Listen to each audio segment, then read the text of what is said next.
Can you hear me? Yeah? Can you hear me okay? Don't want to shout too much. Thanks very much to Soccerex and the community of football, and most importantly Manchester. I spent a lot of time in Manchester, so it's nice to be back.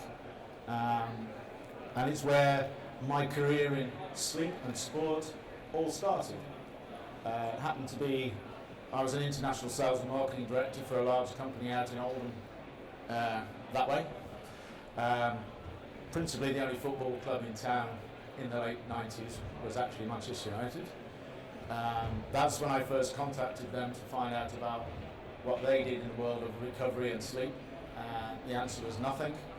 And from that particular point, whilst I started engaging with the club and Alex Ferguson and the class of 92, no social media, no phones in those days, so a different environment, we started to develop some recovery techniques. A completely different world, no sports science, no nothing. And I probably think if it wasn't for that particular manager, I probably wouldn't have had a response to my letter. I don't think anybody else would have even responded.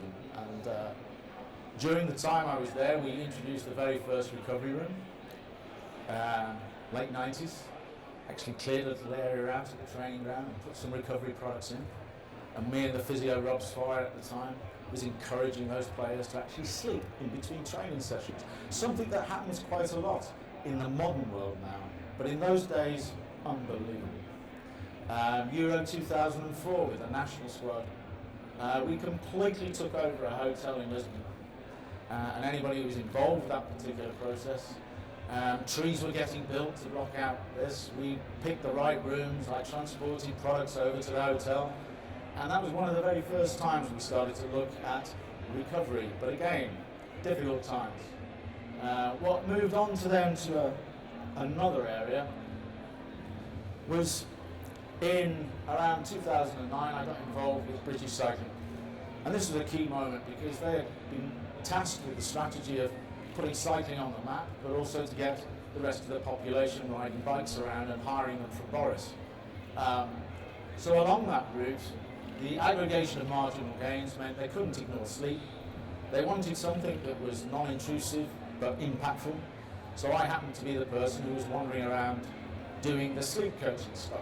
And for anybody who thinks I went to university to gain my sleep coach degree, it was actually given to me by the press.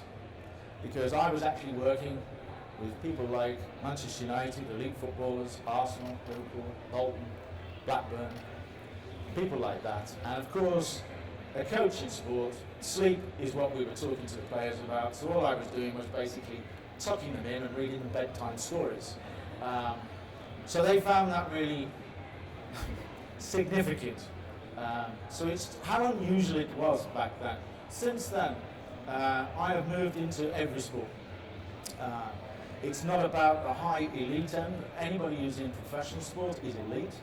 So I work with BMX riders, 15, 16-year-olds, triathletes, Ironman, rowing, bobsleigh, you name it, it's in there because it's all about the human being rather than anything else.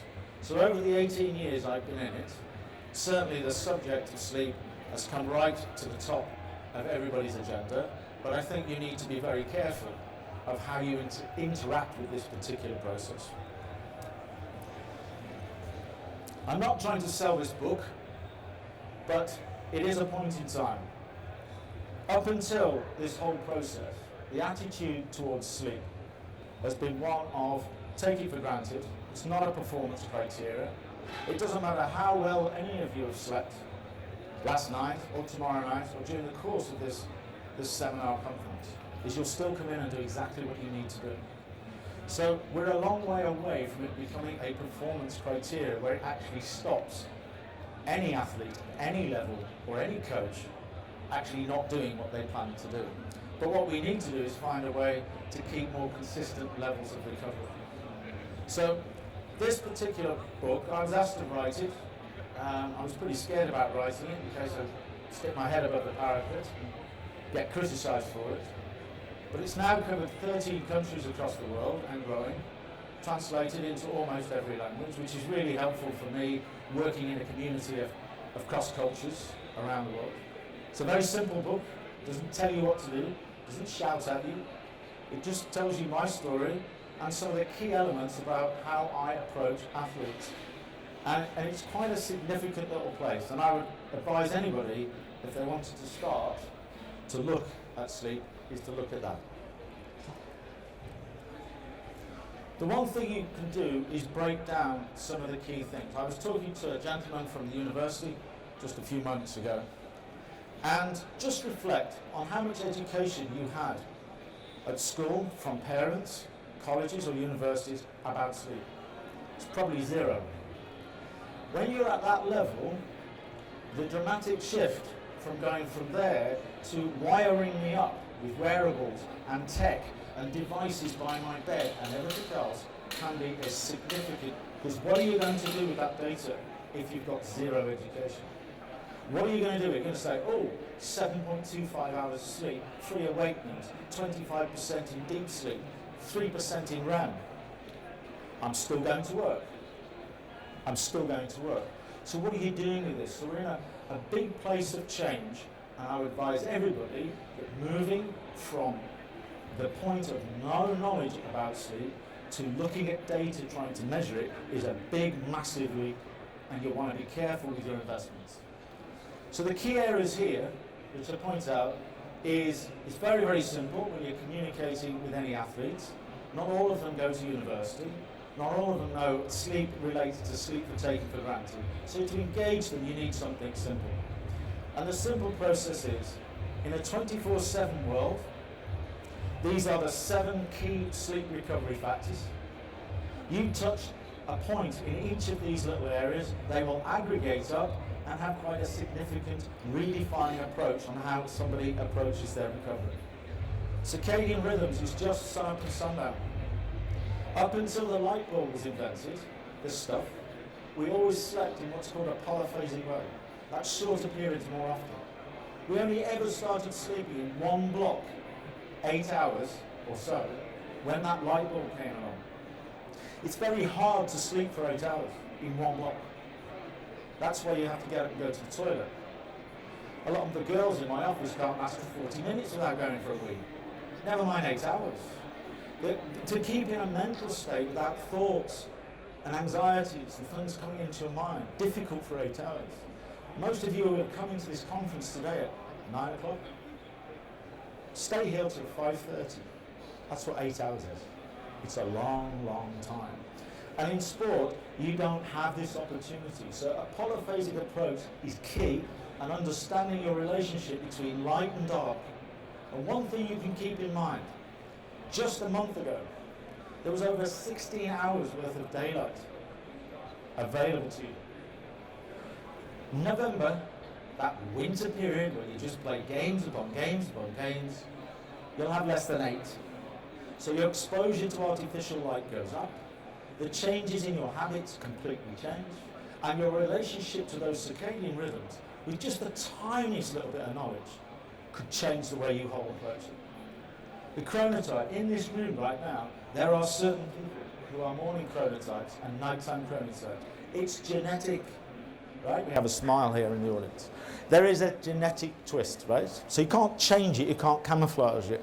And when I've done a lot of tests, call it research, over the last few months, there is a distinct possibility that it's maybe 60-40, but maybe even more 70-30 to PM chronotypes versus AM chronotypes.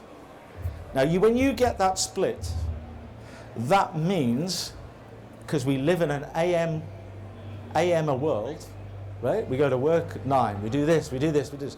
AM schedules, is that there's a lot of people within any organisation just trying to fight their way through it. And the reason for morning and nighttime chronotypes, which I can't go into today, is that I wake up in the morning between 6 and 6:30, I'm absolutely starving and can't wait to eat, right? The nighttime chronotypes, if it's 30 minutes to the training ground, they're still in bed at 27 minutes past 8, just thinking they can grab another 30 seconds. And they're not good in that first part of the day, but they'll get through it. So particularly when I come across clubs where the coaches are AMers, the splits of those chronotypes can have a massive difference on how they interact with each other. You can't change the schedules. Nobody's telling you to do that. But you can certainly change how an athlete goes from A to B. And you run through these things. So if you think, one of the first things I did talking to a bunch of players is I knew that 90 minutes was a period of time in a clinical environment where you measure sleep. And then you look at another 90 minutes. It happens to be the length of a football game. If you think in cycles rather than hours, you get this polyphasic approach. 5 90-minute cycles is 7.5 hours. I ask everybody in this hall, how many hours do you try and get? And you'll think of this number 8. But you don't know where it comes from or why it's relevant. It's a third of every 24-hour period in recovery. That's about 8 hours, but not all in one block. That's hard work. And when you look at the schedules that you're now adopting in the world of football, they are non-human. Some of them are non-human. In cricket, it's the same. Rugby league, it's the same. And when you look down these, you can start to see that we have coaches who look at a 35-cycle recovery routine within their 7-day period. Keep it focused, keep it flexible. It's about 30 minutes, 20 minutes, 15 minutes at the right times of day, and what you get at night. And pre and post have never been more important because they're recovery periods. So in June, it was still light at 10 o'clock at night. I've been exposed to over 16 hours worth of daylight.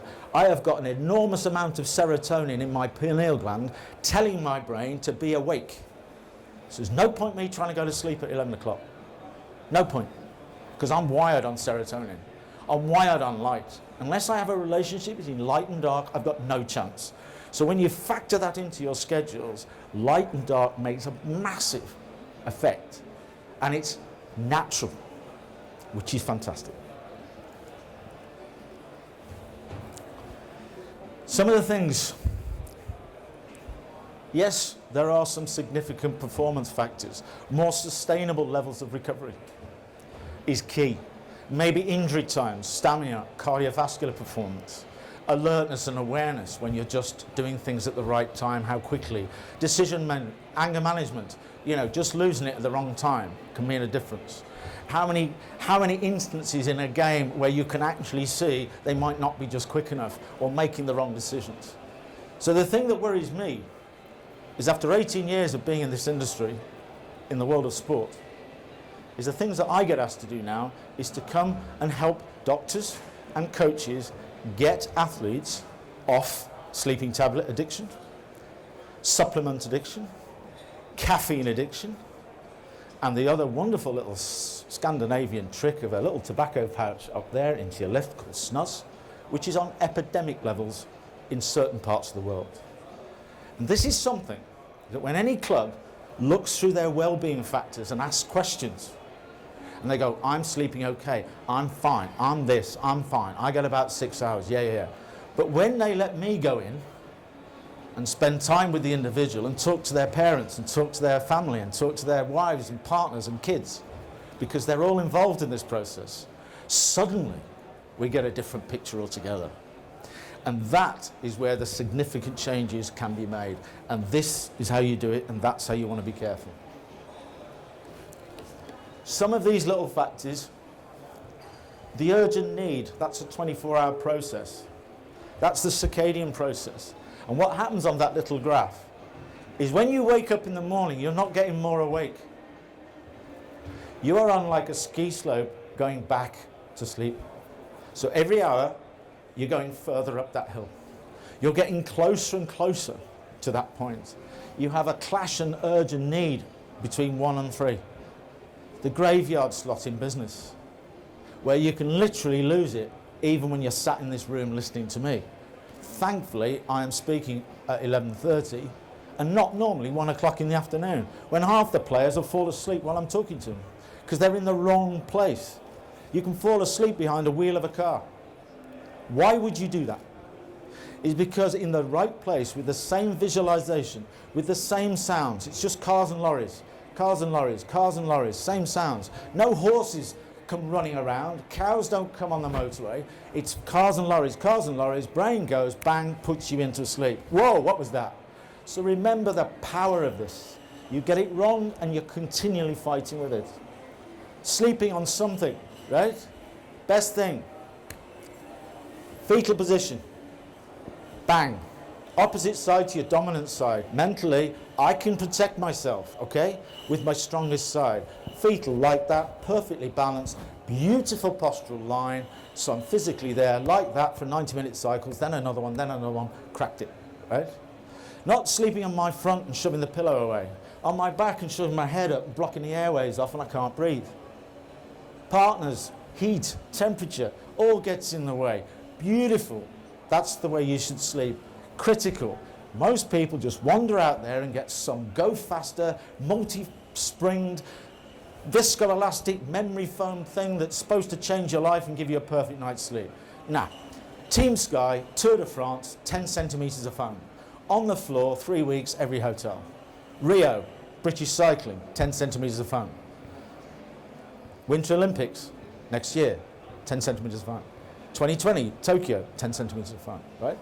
So some of these little areas and the polyphasic approach can have a massive effect. So I've tried to touch on some of the little things that you can investigate not only in your own lives. And the way we normally do it is I will engage all the coaches, and in certain clubs I literally go chairman down. Because if all the other people in the club are not part of this process, then you don't get it out on the pitch. No point telling players to do this when nobody else is doing that. So with all the clubs I work with, and what's beautiful about this now is it used to be just the posh ones with lots of money, the top of the Premier League. But over the last 2 years, I've been right down into the Championship and beyond because it makes the same sense. So clubs are now investing their money in the right place, is just educate those players and they will have a much better approach to what's called mental and physical recovery. Do that to sleep and that to napping, because CRPs in a polyphasic way, you can smash it. Thank you very much.